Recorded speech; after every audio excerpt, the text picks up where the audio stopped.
یہ جو کہہ رہے ہیں کہ عمران خان کو مذاکرات کر لینے چاہیے، وہ صحیح کہتے ہیں کہ یہ سیاسی جماعتیں نہیں ہیں، یہ مافیاز ہیں۔ مافیاز سے مذاکرات آپ کیا کریں گے؟ مافیاز تو یہی کہیں گے کہ آپ میری بات مان لو یا تو پھر سارا کچھ مافیاز کا مان لیں۔ عمران خان کا اس مافیا سے مذاکرات کرنے کا ایک ہی مطلب ہے کہ ان کی ساری مان لو۔ اچھا، میں آپ کو ایک اور چیز بتا دوں، ووٹرز کے ریکارڈ میں اور نادرا کے معاملات میں بھی آگے پیچھے رد و بدل کیا جا رہا ہے۔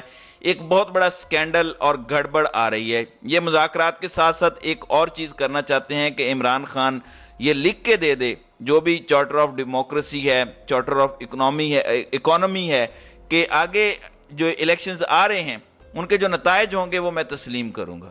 یہ اتنے بڑے پیمانے پر ریگنگ کر رہے ہیں، اتنے بڑے پیمانے پر کہ آپ تصور بھی نہیں کر سکتے، اور یہ اس لیے پہلے عمران خان سے دستخط لینا چاہتے ہیں ثبوت کے طور پر کہ بعد میں تم ایجیٹیشن نہیں کرو گے، بلکہ جو بھی ریزلٹس آئیں گے تم اس کو تسلیم کرو گے۔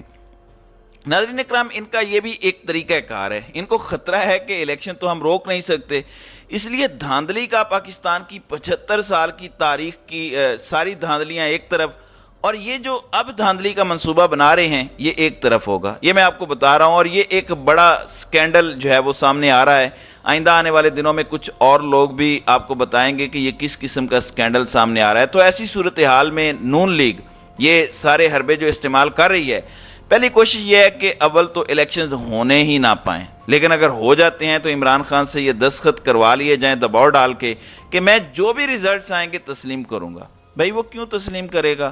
وفاق میں حکومت آپ کی ہے، کیئر ٹیکر حکومت آپ کی ہے، زرداری کا بیٹا کیئر ٹیکر وزیر اعلیٰ ہے محسن نقوی، پھر سکندر سلطان راجہ اسٹیبلشمنٹ کا ٹاؤٹ اور نواز شریف کا نوکر۔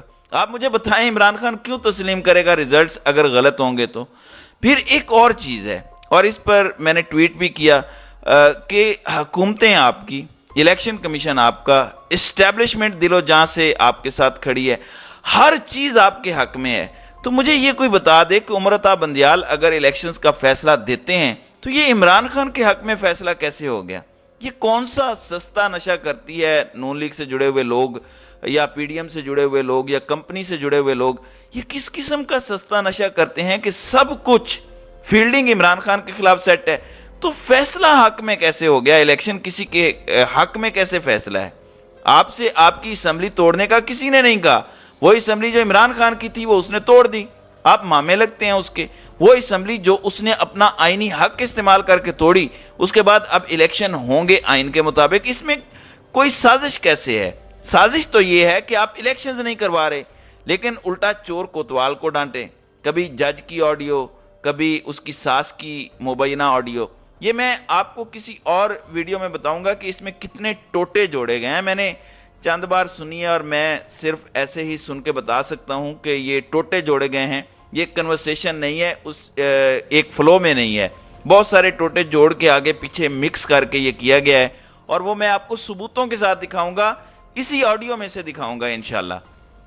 لیکن جو سمجھنے کی بات ہے وہ یہ ہے کہ چیف جسٹس اگر تو ڈٹے رہے تو عوام ان کے ساتھ ہے، 22 کروڑ لوگ ان کے ساتھ ہیں، لیکن اگر وہ لیٹ گئے تو اب تو واضح ہو جائے گا کہ ان کو بلیک میل کیا گیا ہے، کوئی ایسی آڈیوز ویڈیوز انہیں دکھائی گئی ہیں فیملی کو لے کے کہ جس سے وہ بلیک میل ہو گئے ہیں۔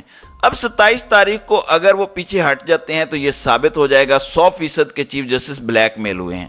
اب تک تو نہیں ہوئے، ہو جاتے تو یہ آڈیو لیک ہی نہ ہوتی۔ دیکھیں کوئی بھی غیرت مند انسان ہو، جب آپ کے گھر کی عورتوں پہ بات آ جاتی ہے تو پھر وہ پیچھے نہیں ہٹتا۔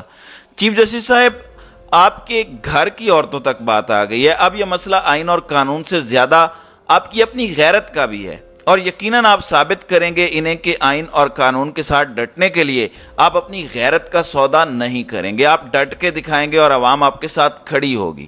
آل پاکستان ٹوٹا فیکٹری ہی پاکستان کے سارے مسائل کی وجہ ہے۔ دیکھیں وہ اگر چاہتے تو والیوم 10 بھی لیک کر سکتے تھے، جس میں نواز شریف کی بیرون ملک جائیدادوں کی تمام تفصیلات موجود ہیں۔ وہ چاہتے تو آصف زرداری کی پوری دنیا میں جائیدادوں کی لسٹ عوام کے سامنے رکھ سکتے تھے، انہیں پتہ ہے سارا کچھ۔ وہ چاہتے تو بتا سکتے تھے کہ جو مذہبی جماعتیں ہیں، فضل الرحمان وغیرہ، سعد رضوی وغیرہ، ان کی فنڈنگ کون کرتا ہے، یہ کس کے ایجنڈے پر چلتے ہیں۔ وہ چاہتے تو یہ ساری معلومات لیک کر سکتے تھے۔ وہ چاہتے تو باجوہ نے 12 ارب کی جائیداد کیسے بنائی وہ بھی لیک کر سکتے تھے، کیونکہ اس میں ملک و قوم کا فائدہ ہوتا۔ لیکن انہوں نے یہ فیصلہ کیا کہ ہم نے ایک گھریلو خاتون کی کسی اور خاتون کے ساتھ نجی گفتگو، بالکل نجی گفتگو جو ہے وہ ہم نے لیک کرنی ہے اپنے ذاتی مفادات کے لیے، وہ بھی ٹوٹے جوڑ کے۔ اب فیصلہ عوام کر لے کہ عوام کے حق میں کون بہتر ہے۔ تو ناظرین اکرام، آپ کی اس ویڈیو کے حوالے سے کیا رائے ہے؟ اب اپنی رائے کا اظہار کمنٹ سیکشن میں ضرور کیجیے گا۔